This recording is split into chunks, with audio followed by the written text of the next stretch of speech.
प्यारे छात्रगण, आप सभी को नव वर्ष की हार्दिक शुभकामनाएं। मैं रामानंद यादव आज फिर मैं एक वीडियो घन एवं घनाभ पर बना रहा हूँ। घन और घनाभ से संबंधित जितने भी फार्मूला होते हैं उनको कॉन्सेप्ट के साथ बताएंगे एवं इससे संबंधित कुछ प्रॉब्लम भी सॉल्व करेंगे। तो पहले हम जानते हैं कि घनाभ किसे कहते हैं। तो हम पहले घनाभ का डिफिनेशन जानते हैं।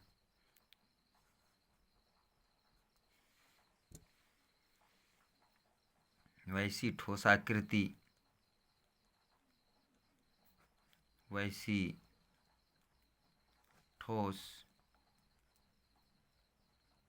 आकृति जो छह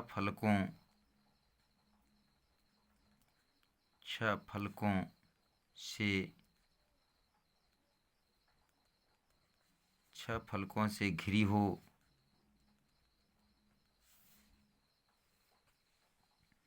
तथा सभी फलक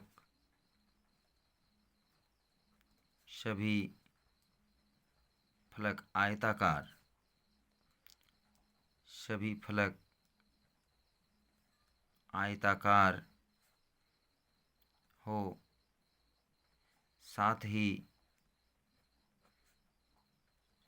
सम्मुख फलक, जिसको आमने सामने के फलक कहते हैं, सम्मुख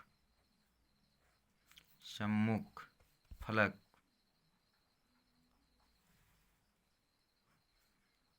समान लंबाई चौड़ाई के हो, समान लंबाई चौड़ाई के हो, उसे घनाभ कहते हैं। उसे घनाभ कहते हैं। फिर से एक बार मैं डिफिनेशन पढ़ के सुना रहा हूँ। वैसी ठोस आकृति जो छह फलकों से घिरी हो तथा सभी फलक आयताकार हो, साथ ही सम्मुख फलक समान लंबाई चौड़ाई के हो, उसे घनाभ कहते हैं।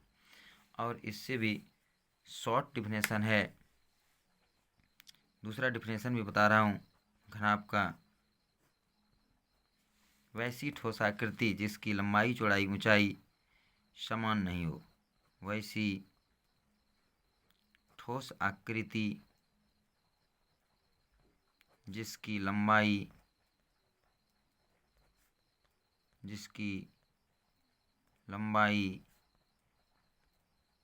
चौड़ाई एवं ऊंचाई समान नहीं हो।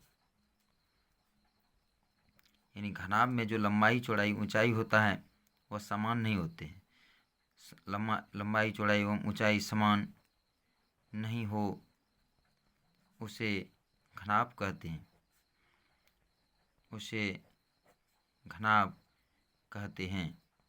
घनाभ जो है वह त्रिविमीय आकृति है। यह द्विविमीय नहीं है, यह त्रिविमीय है। इसमें तीन विमा होते हैं, लंबाई होते हैं, चौड़ाई होते हैं और ऊंचाई होते हैं। तब घनाभ के बारे में दो डिफिनेशन मैंने लिखा कि वैसी ठोस आकृति जो छह फलकों से घिरी हो तथा सभी फलक आयताकार हो, साथ ही सम्मुख फलक समान लंबाई चौड़ाई के हो, उसे घनाभ कहते हैं। दूसरा डिफिनेशन शॉर्ट में लिखा, वैसी ठोस आकृति जिसकी लंबाई चौड़ाई एवं ऊंचाई समान नहीं हो, उसे घनाभ कहते हैं। अब हम एक घनाभ का फिगर बना के दिखा रहे हैं आप लोगों को कि फिगर कैसे बनता है। तो पहले हम एक आयत बनाएंगे।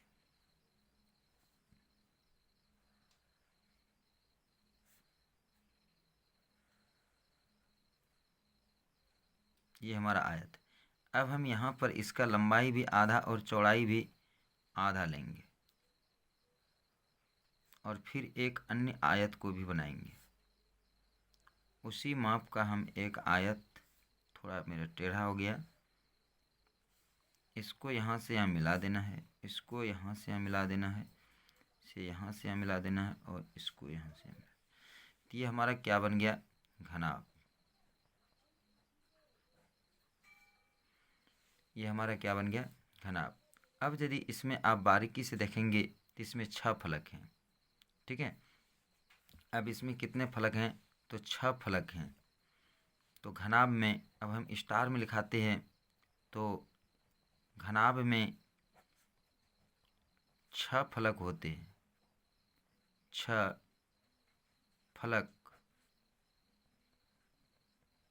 होते हैं।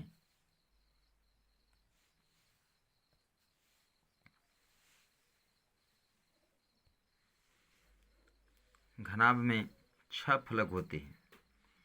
अब दूसरी बात है, घनाभ में 8 शीर्ष होते हैं। घनाभ में 8 शीर्ष होते हैं। तीसरा स्टार है, घनाभ में 12 किनारे होते हैं। 12 किनारे होते हैं। तीसरा हमारा स्टार है, घनाभ के सभी फलक घनाभ के सभी फलक आयताकार होते हैं। आयताकार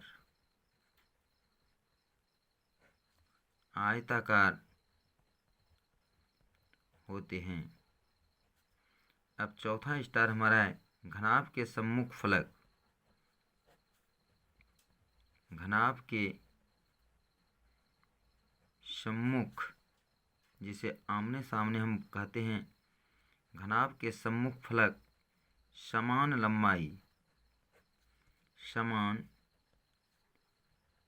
लंबाई एवं चौड़ाई के होते हैं।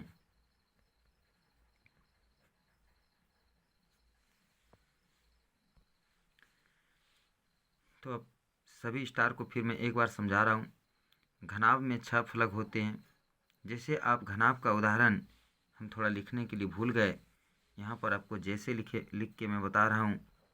जैसे घनाभाकार वस्तु आप देखे होंगे, ईंट, पुस्तक, ये सब क्या है? घनाभाकार वस्तु है। ईंट, पुस्तक, आपका जो कमरा है वो घनाभाकार कमरा होता है, तो इत्यादि ये सब जो है घनाभाकार में आता है। जैसे आप ईंट को आप ज़रा बारीकी से देखेंगे, पुस्तक को देखेंगे, कमरे को आप देखेंगे, तो इसमें 6 फलक होते हैं। जैसे मैं कमरे से आपको बताना चाह रहा हूँ कि आप जिस फर्श पर बैठते हैं वो एक फलक हो जाता है। जस्ट उसके सामने सम्मुख जो छत होता है वह दूसरा फलक हो जाता है। और फिर कमरे में 4 दीवार होते हैं, तो इस प्रकार से 4 दीवार जो है वो भी एक फलक का ही काम करता है। वह उसको पृष्ठ कहते हैं, फलक कहते हैं, सतह कहते हैं। तो इस प्रकार से घनाभ में 6 फलक हो जाते हैं। घनाभ में 8 शीर्ष होते हैं, जिसको हम लोग कोना कहते हैं। जैसे यहाँ पर आप फिगर में देख सकते हैं, 2, यह हो जाएगा 3, यह हो जाएगा 4, यह हो जाएगा 5, यह हो जाएगा 6, और यहाँ पर हो जाएगा 7, और यहाँ पर हो जाएगा 8। इस प्रकार से 8 शीर्ष होते हैं। घनाभ में कितने शीर्ष होते हैं? 8 शीर्ष। यदि हम नाम यहाँ देते हैं A, B, C, D, E, F, G, H, तो ये सब शीर्ष हैं। 8 शीर्ष होते हैं। 8 शीर्ष। अब है घनाभ में 12 किनारे होते हैं, तो ये एक किनारा है, AB एक किनारा है, BC एक किनारा है। यदि हम यहाँ पर शीर्ष को लिखना चाहेंगे तो हमारा शीर्ष क्या होगा? हमारा शीर्ष क्या होगा? शीर्ष होगा A, B, C, D, E, F, G और H। ये 8 शीर्ष होंगे। 1, 2, 3, 4, 5, 6, 7, 8 हो गया। यदि हम किनारा को लिखने चाहें, किनारे, तो हमारा एक किनारा होगा AB, दूसरा किनारा होगा BC, तीसरा किनारा होगा CD और चौथा किनारा होगा AD, पांचवा किनारा होगा BE, छठा किनारा होगा CF, सातवां किनारा होगा DH, आठवां किनारा होगा GH, नौवां किनारा हो जाएगा GE। आप फिगर में देख सकते हैं हमारा GE ये वाला लाइन है GE। 1 2 3 4 5 6 7 8 9 और 3 किनारा बच रहा है और एक होगा AB BC CD हो चुका है। हाँ AG होगा, एक किनारा हमारा होगा AG होगा, एक किनारा हमारा होगा CF तो हो चुका है एक बार। GE भी हो चुका है। अभी 10 किनारा हुआ AB, एक किनारा 2 3 4 5 AG हो चुका है, एक 6 हो गया, इधर से 7 एक 8 BE हो चुका है, CF भी हो गया 8 एक 9 GH हमारा 9 होता है, फिर GE हमारा 10 होता है और एक EF बचा हुआ है, एक EF भी होगा, EF 10 हो गया और एक HF होगा, HF हमारा नहीं लिखा है, HF भी होगा, यहाँ से यहाँ भी एक किनारा है। तो इस प्रकार से 12 किनारे होते हैं। अब किनारा को आप समझ चुके हैं, ये आप ईंट में भी दे सकते हैं, किताब में भी आप देख सकते हैं किनारा क्या होता है। अब देखिए अगला स्टार है, घनाभ के सभी फलक आयताकार होते हैं। घनाभ में 6 फलक होते हैं और 6 फलक जो है आयताकार होते हैं। घनाभ के सम्मुख फलक समान लंबाई एवं चौड़ाई के होते हैं। जैसे आप अपने कमरे में देखेंगे, आपका लंबाई वाला जो दीवार होता है वह उसके सामने जो सम्मुख जो दूसरा लंबाई वाला दीवार होता है, आप उसके लंबाई और चौड़ाई यानी जिसको लंबाई और ऊंचाई में बदला हुआ है, चौड़ाई उसका ऊंचाई में बदला हुआ है, उसको आप नापिएगा तो समान लंबाई चौड़ाई के होते हैं। अब फिर आयत का फर्श का जो क्षेत्रफल होता है, जितना लंबाई चौड़ाई होता है उतना ही क्षेत्रफल यानी उतना ही लंबाई चौड़ाई उसके सामने पृष्ठ यानी फलक छत का होता है। फिर चौड़ाई वाला जो दीवार होता है उसका आप क्षेत्रफल देखिए यानी लंबाई चौड़ाई देखिए, और उसके सामने वाला जो चौड़ाई हमारे घर में चौड़ाई के 2 दीवार होते हैं और लंबाई के भी 2 दीवार होते हैं, एक फर्श एक सतह छत, इस प्रकार से 6 पृष्ठ होते हैं। तो इस प्रकार से सम्मुख फलक जो होते हैं समान लंबाई चौड़ाई के होते हैं। अब हम लोग पढ़ेंगे सूत्र कि सूत्र आखिर घनाभ का पृष्ठीय क्षेत्रफल का सूत्र क्या होता है। घनाभ का पृष्ठीय क्षेत्रफल,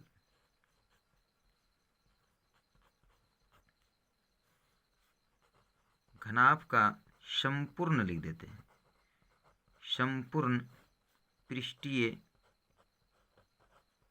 क्षेत्रफल।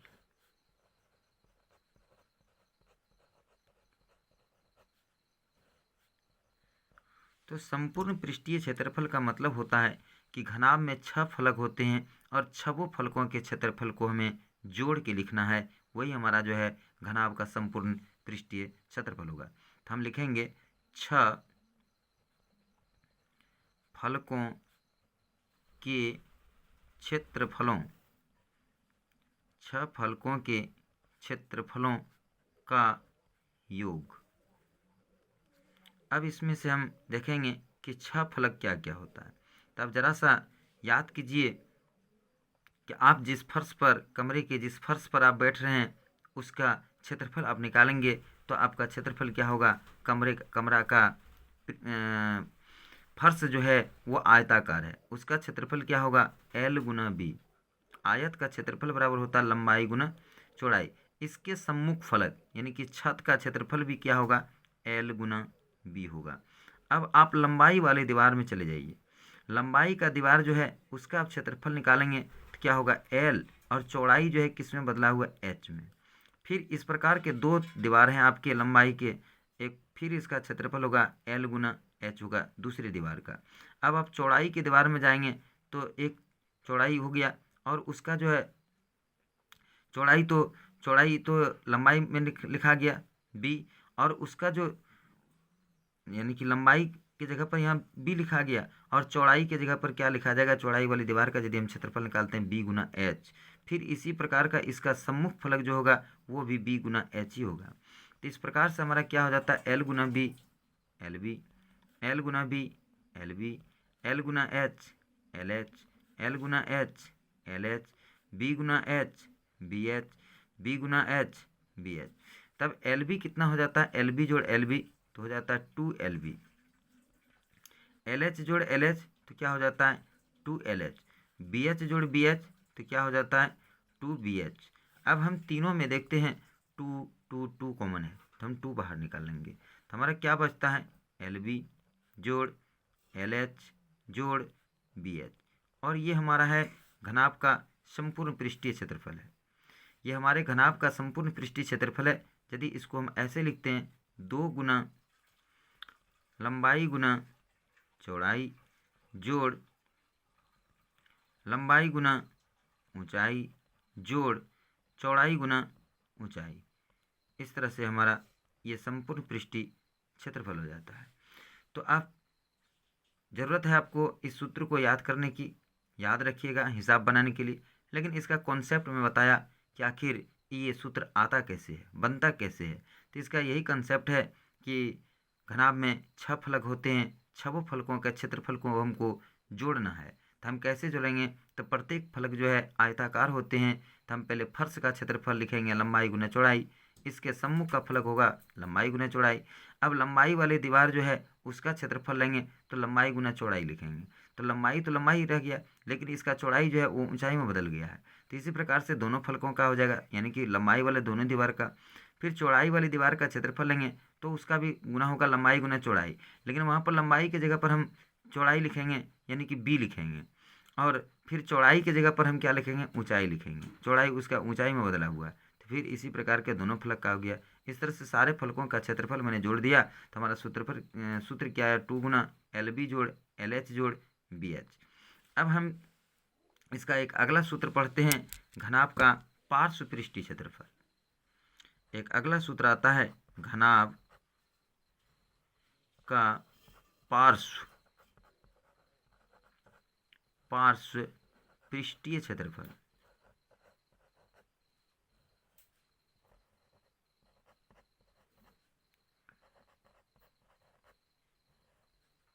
कुछ किताब में पार्श्व पृष्ठीय क्षेत्रफल लिखा रहेगा और कुछ किताब में लिखा रहता है चारों दीवारों का क्षेत्रफल। समझने के लिए आपको चारों दीवारों का समझना होगा, यानी चारों दीवारों का क्षेत्रफल पूछा जा रहा है, चारों दीवारों का क्षेत्रफल।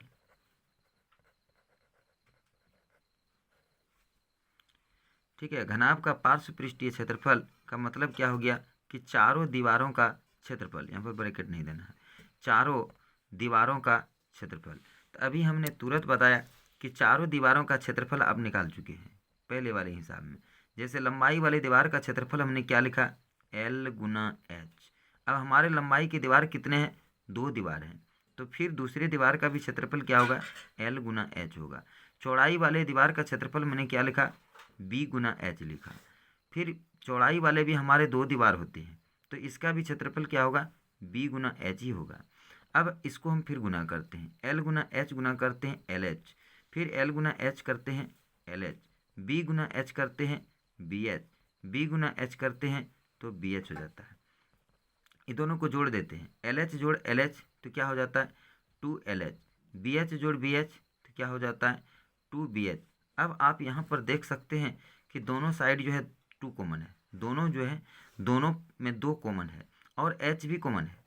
यहाँ पर देखिए H और H दोनों में H लगा हुआ है, तो हम इसको ऐसे लिखेंगे सुविधा के अनुसार 2 into L plus B into H लिखेंगे।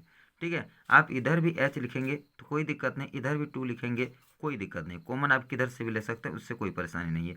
लेकिन आसानी के लिए मैंने ऐसे इसको लिख दिया कि दोनों साइड दोनों को अलग अलग, इसको भी कॉमन ले लिया इसको भी। अब इसको हम ऐसे लिख सकते हैं 2 इंटू लंबाई जोड़ चौड़ाई और गुना क्या हो जाएगा ऊंचाई। तो ये हमारा है चारों दीवारों का क्षेत्रफल। पार्श्व पृष्ठीय किताब में लिखा रहेगा कि पार्श्व एक घनाभाकार कमरे की लंबाई चौड़ाई ऊंचाई दिया हुआ है, उसके उसका पार्श्व पृष्ठीय क्षेत्रफल ज्ञात करें, तो आपको समझना होगा कि ये क्या कह रहा है कि चारों दीवारों का क्षेत्रफल निकालने के लिए कह रहा है। तो चारों दीवारों का क्षेत्रफल कह रहा है, तो आप इस सूत्र का प्रयोग करेंगे, 2 × L + B × H। ये हमारा हो गया पार्श्व पृष्ठीय क्षेत्रफल। अब जरा देखिए कि यहाँ पर हमने जो पृष्ठीय क्षेत्रफल जो बताया, इसमें यहाँ पर वर्ग इकाई लिखाएगा। क्या लिखाएगा? वर्ग इकाई। जब भी किसी चीज़ का क्षेत्रफल निकलता है तो वर्ग इकाई, और आयतन निकालता है तो घन इकाई होता है। यहाँ पर भी वर्ग इकाई हो जाएगा और इसमें भी वर्ग इकाई हो जाएगा। आपका ये जो चारों दीवारों का जो क्षेत्रफल निकला है, यहाँ पर भी वर्ग इकाई लिखाएगा, 2 × L + B × H वर्ग इकाई।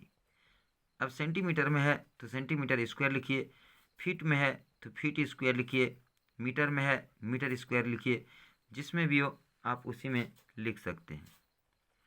वर्ग इकाई यहाँ पर सही होगा, वर्ग इकाई। अब देखिए यहाँ से फिर हम एक नया चीज़ आपको बता रहे हैं। यहाँ से क्या एक नया चीज़ बनेगा कि 2 × लंबाई जो चौड़ाई, ये क्या होता है? परिमाप होता है। आयत का परिमाप आप पढ़ चुके हैं, 2 × लंबाई जोड़ चौड़ाई होता है। तो यहाँ पर क्या हो जाएगा? परिमाप हो जाएगा, कमरे का परिमाप हो जाएगा। क्या हो जाएगा? कमरे का परिमाप। तो यहाँ पर से भी एक सूत्र बनता है, कमरे का परिमाप और गुना क्या हो जाएगा? ऊंचाई हो जाएगा। मान लिया जाए आप हिसाब में, किसी हिसाब में दिया रहेगा कि एक कमरे का परिमाप इतना सेंटीमीटर दिया है और उस कमरे की ऊंचाई भी दिया हुआ है, तो आपको कहेगा कि उसका पार्श्व पृष्ठीय क्षेत्रफल निकालें, यानी चारों दीवारों का क्षेत्रफल निकालेंगे। तो आप इस सूत्र को याद रखेंगे कि उसका परिमाप जो है 2 × लंबाई जोड़ चौड़ाई हो गया, और उसमें ऊंचाई, यानी कि इसमें सिर्फ क्या करना हमको, कमरे का परिमाप दिया हुआ है, यानी कि 2 × लंबाई जोड़ चौड़ाई दिया हुआ है, सिर्फ उसमें ऊंचाई से हम, यानी कि परिमाप में हम सिर्फ ऊंचाई से यदि हम गुना कर देते हैं, तो हमारा जो है चारों दीवारों का क्षेत्रफल निकल जाता है। वहाँ पर हमको लंबाई और चौड़ाई की ज़रूरत नहीं पड़ेगी, ताकि हम यहाँ पर मतलब सोचेंगे कि हम 2 × L + B × H पर बैठाएंगे, नहीं। कमरे का परिमाप यदि दिया है, डायरेक्ट वो परिमाप लिख दिया कि कमरे का परिमाप है इतना दिया है और ऊंचाई इतना दिया है, तो चारों दीवारों का क्षेत्रफल निकालना है, तो हम परिमाप में ऊंचाई से गुना कर देंगे, तो हमारा चारों दीवारों का क्षेत्रफल निकल जाता है। अब हमारा है अगला सूत्र है घनाभ का आयतन। तब हम घनाभ के आयतन के बारे में देखेंगे कि घनाभ का आयतन कैसे होता है, उसका सूत्र क्या है, कैसे बनता है। तो पहले आप घनाभ के बारे में, फिर हम पीछे एक कॉन्सेप्ट पे जाते हैं। घनाभ बनता कैसे है? मान लिया जाए, आप मान लीजिए कि आपके पास जो पुस्तक है, पुस्तक के सारे पन्ने को आप देखेंगे तो प्रत्येक पन्ने जो हैं, पेज जो हैं, वह एक आयताकार है। यदि आप पेज पर पेज, यानी कि आप लदाते जाते हैं, जैसे आपका बुक जो बना हुआ, आपकी कॉपी जो बनी हुई है, वो सारे जो है कई पेज से मिल के बुक बने हुए हैं, कॉपी बने हुए हैं। जब पेज, बहुत सारे पेज को एक दूसरे के ऊपर रखा जाता है तो उसमें ऊंचाई आ जाती है और वही घनाभाकार बन जाता है। वैसे आकृति को हम लोग क्या कहते हैं? घनाभाकार कहते हैं। जैसे मैंने उदाहरण में लिखाया है कि हमारी पुस्तक जो है, हमारी कॉपी जो है, वो घनाभाकार है। तब घनाभ का आयतन निकालने के लिए आप एक पेज का क्षेत्रफल निकाल लीजिए और उसमें ऊंचाई से गुना कर दीजिए, तो वो जो है हमारा घनाभ का आयतन निकल जाता है। तो हम घनाभ का आयतन कैसे निकालेंगे? तो अब यहाँ पर लिखते हैं, इसका निचला कंसेप्ट क्या है? आयत का क्षेत्रफल। आयत का क्षेत्रफल यानी कि एक पेज का हम क्षेत्रफल निकालना है, आयत का क्षेत्रफल। और जब अनेक पेज एक साथ रखे जाते हैं तो वो सारे पेजों में एक घना मिलने से एक घनाभ बनता है, और उस घनाभ में क्या आ जाता है? ऊंचाई आ जाती है। तो यहाँ पर क्या हो जाएगा? आयत का क्षेत्रफल गुना ऊंचाई। अब हमारा सूत्र आयत का क्षेत्रफल का हमको पता है, लंबाई गुना चौड़ाई होता है। आयत का क्षेत्रफल का हम लोग सूत्र पढ़ चुके हैं, लंबाई गुना चौड़ाई, और इसमें क्या हो गया? ऊंचाई भी हो गया। तो इस प्रकार से हमारा घनाभ का आयतन का सूत्र होता है लंबाई गुना चौड़ाई गुना ऊंचाई, यानी कि इसको शॉर्ट में लिखते हैं हम लोग L × B × H, यानी LBH। LBH यहाँ पर ये घन इकाई होगा। क्या होगा? घन इकाई। ठीक है। अब यहाँ पर प्रश्न उठता है कि इसमें घन इकाई क्यों होगा। तो यानी कि इसमें 3 बीमा है, लंबाई है, चौड़ाई है, ऊंचाई है। मान लिया जाए ये सेंटीमीटर में ही है, सारे बीमा सेंटीमीटर में है, तो सेंटीमीटर गुना सेंटीमीटर गुना सेंटीमीटर। जैसे आप उदाहरण में देखिए, सेंटीमीटर गुना सेंटीमीटर गुना सेंटीमीटर, तो आप क्या लिखेंगे, सेंटीमीटर क्यों आप लिखेंगे, क्योंकि यहाँ 3 बार गुना में है। तो आप लोग पढ़ चुके हैं कि मान लिया जाए एक्स गुना एक्स गुना एक्स लिखते हैं, एक्स गुना एक्स गुना एक्स लिखते हैं, तो इसको क्या लिखते हैं आप, एक्स क्यूब लिखते हैं, यानी एक्स पर पावर 3 लिखते हैं। तो उसी प्रकार से सी एम गुना सी एम गुना सी एम होता है, तो आप क्या लिखेंगे, सी एम का क्यू लिखेंगे, यानी 3 बार गुना है। ठीक है। तो उसी प्रकार से यहाँ पर लंबाई गुना चौड़ाई गुना ऊंचाई है। अब मान लिया जाए 2 है, लंबाई 2 है, चौड़ाई 3 है, ऊंचाई 5 है, तो आप सारे को इधर तो संख्या में गुना कर दिए, लेकिन सी एम गुना सी एम गुना सी एम करेंगे तो क्या हो जाएगा, सी एम क्यू। मीटर गुना मीटर करेंगे तो क्या हो जाएगा, मीटर क्यू हो जाएगा। अब हम पढ़ेंगे घनाभ के विकर्ण के बारे में। घनाभ का विकर्ण,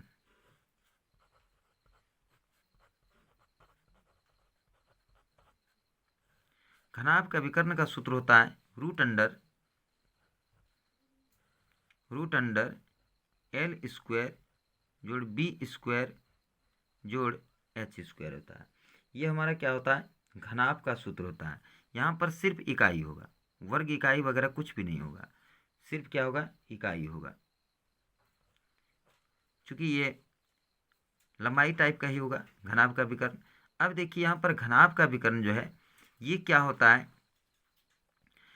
यानी कि किसी कमरे में प्रश्न रहेगा कि एक घनाभारकार कमरा है जिसकी लंबाई चौड़ाई ऊंचाई दी हुई है, कुछ भी दिया हुआ है, उसमें कहेगा कि बड़ी से बड़ी छड़, कितना बड़ा से बड़ा छड़ रखा जाए उस कमरे में, तो यहाँ पर उसका विकर्ण आप निकालेंगे। बड़े से बड़े छड़ जो है घनाभ के विकर्ण के बराबर ही रखा जा सकता है। यहाँ पर हम थोड़ा सा लिख देते हैं, घनाभ का विकर्ण बराबर बड़े से बड़े छड़, या कोई भी सामान आप रख सकते हैं, बड़े से बड़े छड़ ही हम लिखते हैं, बड़े से बड़े छड़ की लंबाई जो कमरे में रखा जा सकता है, जो कमरे में रखा जा सकता है।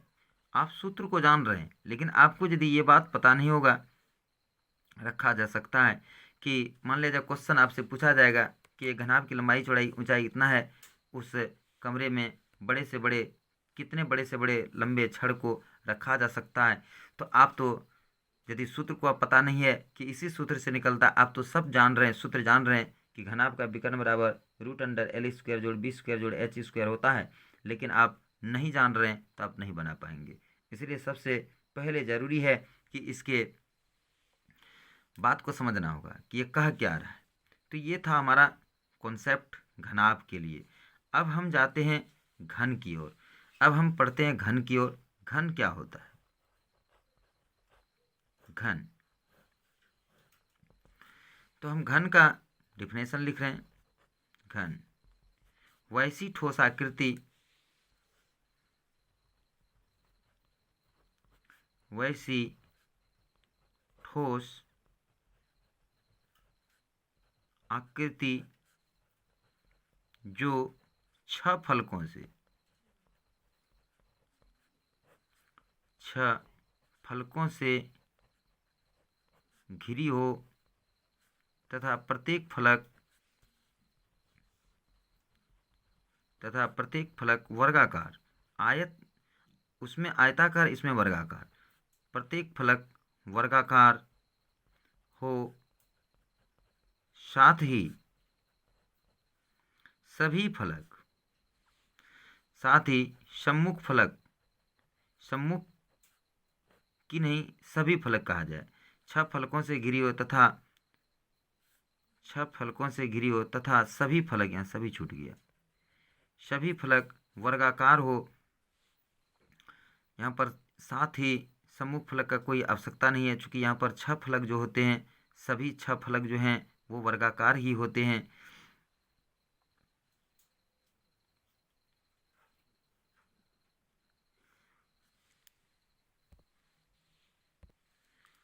साथ ही सम्मुख फलक भी वर्गाकार हो।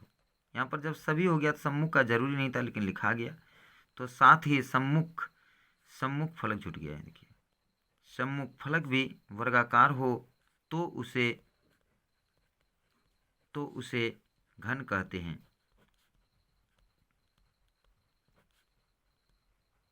आप इसको नहीं भी लिखेंगे तो काम चलेगा, क्योंकि इसमें वैसी ठोस आकृति जो 6 फलकों से घिरी हो तथा सभी फलक वर्गाकार हो उसे घन कहते हैं। आप इतना भी लिख सकते हैं। अब हम फिर इसका दूसरा डिफिनेशन लिखते हैं घन का। वैसी ठोस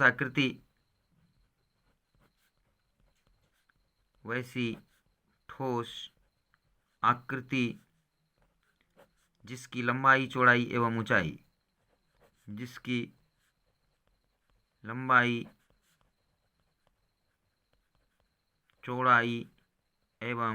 ऊंचाई समान हो। आप डिफरेंस कीजिए, अंतर कीजिए। घनाभ में हमने क्या लिखा है कि जिसकी लंबाई चौड़ाई और ऊंचाई समान नहीं हो, और इसमें लिखा है कि वैसी ठोस आकृति जिसकी लंबाई चौड़ाई एवं ऊंचाई समान हो उसे हम घन कहते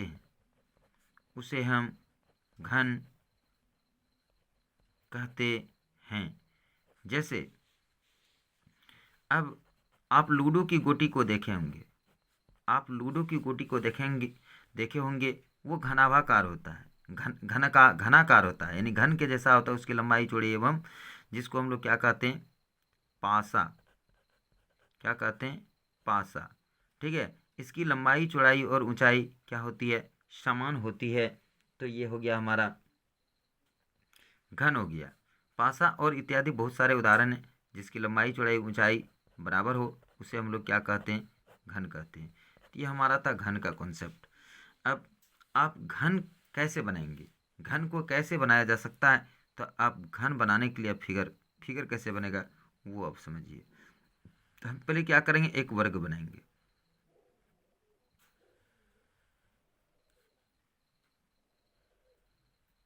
एक वर्ग बना दिया, फिर हम जो है आधे लंबाई और आधे चौड़ाई को लेके फिर एक उसी नाप का एक दूसरा वर्ग बनाएंगे। यह हमारा दूसरा वर्ग है। अब यहाँ से यहाँ मिला देते हैं, यहाँ से यहाँ मिला देते हैं, फिर यहाँ से यहाँ मिला देते हैं और यहाँ से यहाँ मिला देते हैं। तो यह हमारा क्या बन जाता है, वर्ग बन जाता है। अब वर्ग के हम सारे शीर्ष को लिखते हैं। ये हमारा क्या है, ए है, ये हमारा क्या है, बी है, ये हमारा क्या है, सी है, ये हमारा क्या है, डी है। और यहाँ पर क्या लिखेंगे, ई। ये शीर्ष क्या है, एफ। ये हमारा शीर्ष क्या है, जी। और ये शीर्ष हमारा क्या है, एच है। तो यहाँ पर इसमें भी 8 शीर्ष हो गया, 1 2 3 4 5 6 7 8। तो इसमें भी क्या है कि घनाभ में भी अब हम स्टार में लिखाते हैं इसके सारे स्टार को। घन है ये, घन में 6 फलक होते हैं, घनाभ में भी 6 और घन में भी 6 फलक होते हैं। घन में 6 फलक होते हैं, घन में 8 शीर्ष होते हैं। अब यहाँ पर हमें शीर्ष लिखने और समझाने की आवश्यकता नहीं है।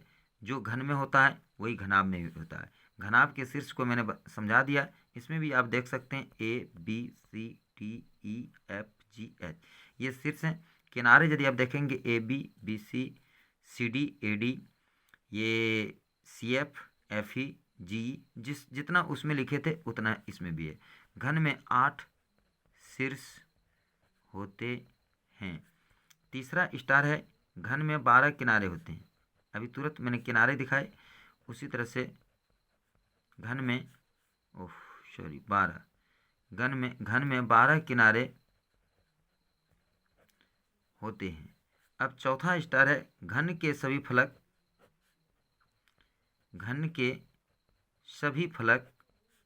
वर्गाकार होते हैं। सभी फलक वर्गाकार यानी वर्ग के आकार का होता है, वर्गाकार होते हैं। अब यहाँ एक चौथा 5वां स्टार है कि घन के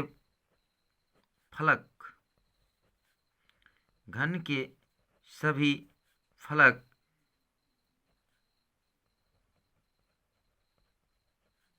फलक समान होते हैं, यानी एक ही लंबाई के चौड़ाई के होंगे, सभी फलक समान होते हैं। वर्गाकार तो होते ही लेकिन समान भी हमने लिख दिया कि वर्ग है तो वर्गाकार यानी कि सभी फलक एक ही जैसे होते हैं, एक ही वर्ग के जैसे होते हैं, इसीलिए मैंने समान भी लिख दिया।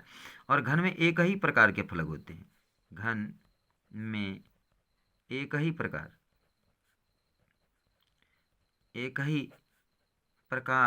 के फलक होते हैं, लेकिन घनाभ में जो है 3 प्रकार के फलक होते हैं। अब कहिए कैसे? जैसे लंबाई वाला फलक, उसके सामने जो लंबाई वाला होगा एक फलक, चौड़ाई वाला फलक फिर चौड़ाई वाले फलक के जैसा होगा, और फर्श वाला फलक और उसके छत वाला फलक एक जैसा, यानी 3 प्रकार के फलक होते हैं।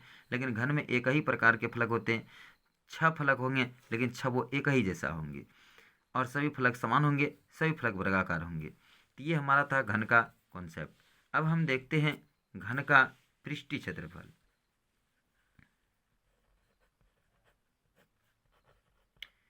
घन का संपूर्ण पृष्ठीय क्षेत्रफल,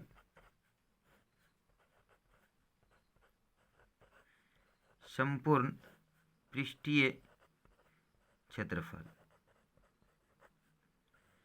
अभी हमने बताया कि घनाभ में 6 फलक होते हैं, तो घन में भी तो 6 फलक होते हैं।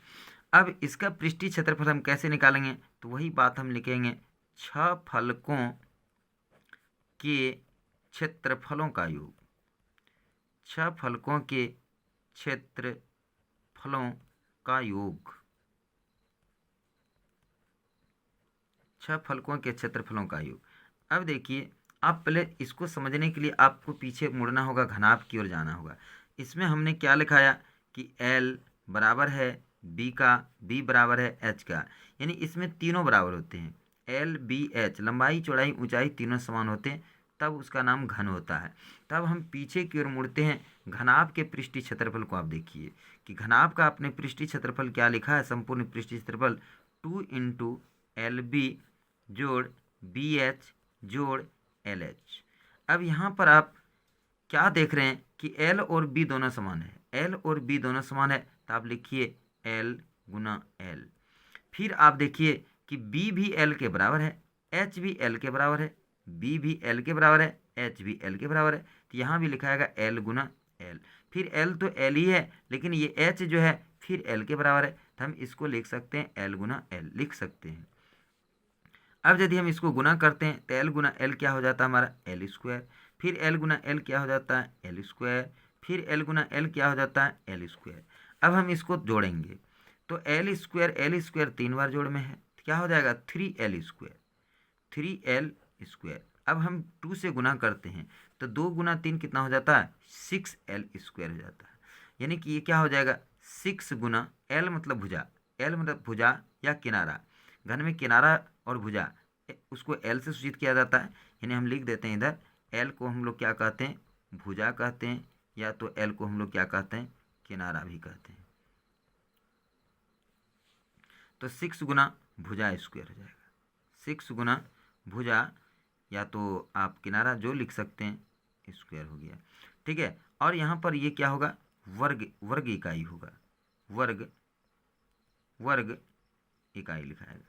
ये था हमारा घन का संपूर्ण पृष्ठीय क्षेत्रफल। घन का संपूर्ण पृष्ठीय क्षेत्रफल से ही हम आपको घनाभ का पृष्ठीय क्षेत्रफल बताए। घनाभ का पृष्ठीय क्षेत्रफल कैसे निकलता है आप अच्छी तरह से समझ गए होंगे। अब हम देखते हैं इसका अगला क्वेश्चन। अब देखिए घन के चारों दीवारों का क्षेत्रफल, या घन का पार्श्व पृष्ठीय क्षेत्रफल के नाम से जाना जाएगा उसको। घन का पार्श्व पृष्ठीय क्षेत्रफल, पार्श्व पृष्ठीय क्षेत्रफल।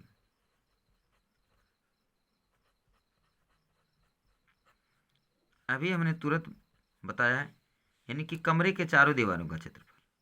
इसको क्या लिखेंगे कमरे के चारों दीवारों का क्षेत्रफल, चारों दीवारों का क्षेत्रफल।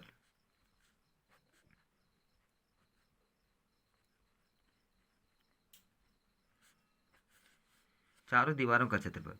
तो अब घनाभ में आप क्या पढ़े चारों दीवारों का क्षेत्रफल 2 × L जोड़ B × H आपने पढ़ा। अब इसी से फिर देखिए कि एल बी एच तीनों बराबर होता है घन में, एल बराबर बी बराबर एच होता है। तब यहाँ आप एक ही पद में लिखिए, चाहे तो एल के बराबर सबको लिखिए या बी के बराबर या एच के बराबर। तो हम एल के बराबर हम लिखते हैं एल जोड़ एल गुना एल, तो हमारा क्या हो जाता है 2, और एल जोड़ एल कितना हो जाता है 2l, और गुना फिर एल है। अब इसको हम यदि गुना करते हैं तो हमारा कितना हो जाता है 2 दूनी 4, और एल गुना एल क्या हो जाता है एल स्क्वायर। यानी इसको हम इस तरह लिखते हैं 4 गुना, वहाँ पर भुजा लिखे थे, यहाँ पर हम किनारा लिख रहे हैं, 4 गुना किनारा स्क्वायर, और ये भी क्या होगा वर्ग इकाई होगा। तो इस प्रकार से हमारा घन का जो है पार्श्व पृष्ठीय क्षेत्रफल का सूत्र बन जाता है। सूत्र कैसे बनता है उसको मैं डिटेल बता रहा हूँ, डीपली बता रहा हूँ। यह सूत्र इसी तरह से बना जाता है, ठीक है। अब हम इसके आयतन के बारे में देखते हैं। तो घनाभ का आयतन आपने पढ़ा, अब यहाँ पर हम घन का आयतन पढ़ेंगे। घन का आयतन,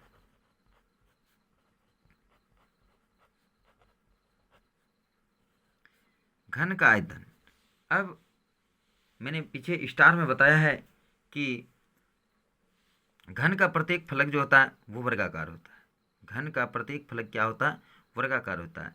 तब एक मान लिया जाए आप एक ऐसा कागज का टुकड़ा लेते हैं जो वर्गाकार है, और उसी नाप का यानी उसी वर्गाकार नाप का अनेक सारे टुकड़े को, कागज के पेज को एक दूसरे पर रखते जाते हैं। कुछ बुक्स भी जो होते हैं वो घनाकार होते हैं, घन के आकार के होते हैं बुक्स। तो आप देखेंगे उनके सारे पेज जो हैं एक ही लंबाई चौड़ाई के होंगे, यानी एक ही जैसा वर्ग के होंगे। तो यहाँ पर घन का आयतन बराबर क्या होगा वर्ग का क्षेत्रफल।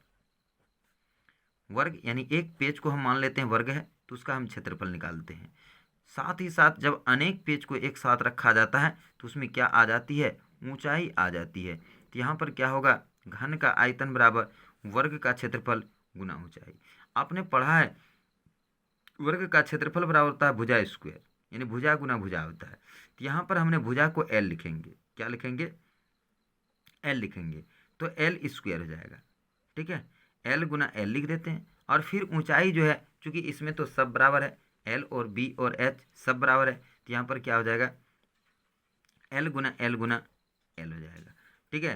तो एल गुना एल तो हमारा क्या हो जाता है एल क्यू, हमारा क्या हो जाता है एल क्यू। इसको हम लिख सकते हैं किनारा का होल क्यू, किनारा का होल क्यू, या तो इसको हम लिख सकते हैं भुजा का होल क्यू, कुछ भी हम लिख सकते हैं भुजा का होल क्यू। यहाँ पर घन इकाई होगा, यहाँ पर क्या होगा घन इकाई होगा। एक दूसरे टाइप से हम इसको बता सकते हैं कैसे, जैसे मान लिया जाए इधर साइड से बता रहा हूँ, जैसे हमने घनाभ का आयतन बराबर क्या पढ़ा था एल गुना बी गुना एच पढ़ा था। अब जरा आप देखिए कि एल को तो हमने एल लिख दिया, बी भी एल के बराबर, इसको भी एल लिख दिया, एच भी एल के बराबर। आप देख सकते हैं यहाँ पर बी भी एल के बराबर, पीछे मैंने बता चुका हूँ कि बी भी एल के बराबर, एच भी एल के बराबर, तो एल गुना एल, तो फिर ये क्या हो जाएगा एल क्यू। तो अब जिधर से आप समझ सकते हैं वर्ग का क्षेत्रफल गुना ऊंचाई, या तो अब घनाभ से आते हैं तो घनाभ का आयतन बराबर आपने पढ़ा एल गुना बी गुना एच, एल तो एल ही रहा, एल के पदों में ही लिखना, बी को हमने एल लिख दिया क्योंकि बी एल के बराबर है, एच को भी एल लिख दिया क्योंकि एच एल के बराबर, तीनों को जब मैं गुना करता हूँ एल क्यू होता है, एल क्यू घन इकाई। ये था हमारा घन का आयतन। अब हम पढ़ते हैं घन का विकर्ण।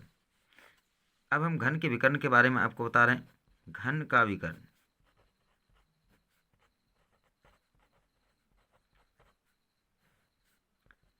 तो अब पहले घनाभ में चलिए, घनाभ का विकर्ण आपने क्या पढ़ा तो उसके बारे में चलिए। तो रूट अंडर एल स्क्वायर जोड़ बी स्क्वायर जोड़ एच स्क्वायर, इसी से हम घन का आयतन घन का विकर्ण का सूत्र बनाएंगे। तो हम एल स्क्वायर तो एल स्क्वायर भी लिख देंगे, और बी स्क्वायर हमने अभी पीछे बताया कि बी भी एल के बराबर है तो एल स्क्वायर हो जाएगा, एच भी बी एल के बराबर है तो ये भी एल स्क्वायर बराबर होगा। अब इसको हम जोड़ देते हैं तो रूट अंडर हमारा क्या होगा 3l स्क्वायर होगा। अब हम रूट को अलग अलग कर देते हैं, तो यहाँ पर रूट जो है वो 3 पर रह जाएगा, लेकिन एल स्क्वायर से रूट हट जाएगा क्योंकि स्क्वायर और रूट कट जाता है, तो क्या हो जाएगा √3 इंटू एल, यानी कि √3 गुना भुजा, √3 गुना भुजा, और ये हमारा क्या है घन का विकर्ण है। तो इस प्रकार से घन और घनाभ का संपूर्ण कॉन्सेप्ट मैंने बता दिया। अब इसका थोड़ा सा और कॉन्सेप्ट बता रहा हूँ। कॉन्सेप्ट क्या है? यदि घन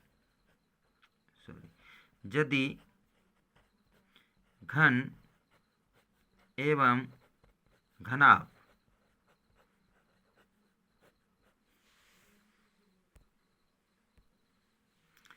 यहाँ पर छूट गया, इकाई सिर्फ लिखना है, इकाई। चलिए अब देखिए, यदि घन एवं घनाभ की प्रत्येक भुजा को x गुना, अब x का मतलब होता है जितना आप कर सकते हैं, 2 गुना, 3 गुना, 4 गुना, 5 गुना, x गुना कर दिया जाए,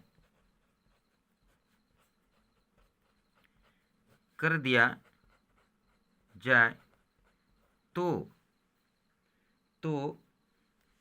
क्या होगा? घन एवं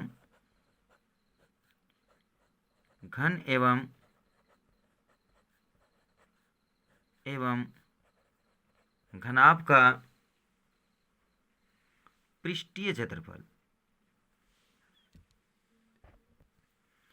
घन एवं घनाभ का पृष्ठीय क्षेत्रफल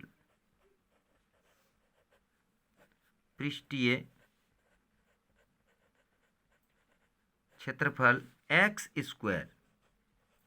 स्क्वायर, यानी 2 गुना है तो 2 दूनी 4, 3 गुना है तो 3 तिया 9, 4 गुना है तो 4 चौक 16 गुना, एक्स स्क्वायर गुना हो जाता है, यानी बढ़ जाता है, हो जाता है। ये तो पृष्ठीय क्षेत्रफल है। और यदि हम आयतन की बात करें तो आयतन जो है इसका, आयतन एक्स क्यू गुना हो जाता है या बढ़ जाता है। ठीक है, अब मैंने यहाँ दोनों बात बता दिया कि यदि पृष्ठीय क्षेत्रफल घन के प्रत्येक भुजा को 2 गुना कर दिया जाएगा, घन के प्रत्येक भुजा को यदि 2 गुना कर दिया जाता है तो उसका, अब थोड़ा सा लिख के ही बता देते हैं, यदि घन की प्रत्येक भुजा दुगुनी 2 गुनी कर दिया जाए, 2 गुनी कर दिया जाए तो पृष्ठीय क्षेत्रफल, कुछ नहीं करना, हमें बनाने की आवश्यकता नहीं है, तो पृष्ठीय क्षेत्रफल कितना, 2 का स्क्वायर कर देना है, 2 का स्क्वायर यानी 2 दूनी कितना, 4 गुनी बढ़ जाएगी, 4 गुनी बढ़ जाएगी। अब ये तो मैंने लिख के बताया। अब इसका कॉन्सेप्ट देखिए, ये वास्तव में क्या है, इसका जांच कीजिए। तो एक आप मान लीजिए कि घन की लंबाई, मान लीजिए, और घनाभ लिखें कि घन लिखें, घन लिखें, ठीक है घन ही लिखते हैं। माना कि घन की लंबाई, यानी भुजा ही लिख दीजिए, चूँकि लंबाई चौड़ाई ऊंचाई बराबर होता है। घन की भुजा ले लीजिए आप 4 सेंटीमीटर, ठीक है। अब घन की भुजा आप ले लीजिए 4 सेंटीमीटर। तो अब इसके नए भुजा को, एक नया घन बनाइए जिसकी भुजा इसका दुगुनी कर दीजिए। तो नए घन की भुजा उसको आप कितना कर दीजिए, दुगुनी, यानी 4 गुना 2 कर दीजिए, कितना हो जाएगा, 8 सेंटीमीटर हो जाएगा। अब देखिए, पुराना जो घन है उसका भुजा 4 सेंटीमीटर है, तो इसका आप पृष्ठीय क्षेत्रफल निकाल लीजिए, पृष्ठीय क्षेत्रफल तो क्या हो जाएगा, 6 गुना भुजा स्क्वायर, पृष्ठीय क्षेत्रफल क्या होगा, 6 गुना भुजा स्क्वायर, 6 हो गया, और भुजा स्क्वायर कितना, 4 का स्क्वायर 6, और 4 चौक कितना हो जाएगा, 16, 16 छक 96 सेंटीमीटर स्क्वायर। अब इसका निकालिए, ये कितना हो गया, 4 दूनी 8 सेंटीमीटर है। तो इसका जब आप निकालिएगा पृष्ठीय क्षेत्रफल,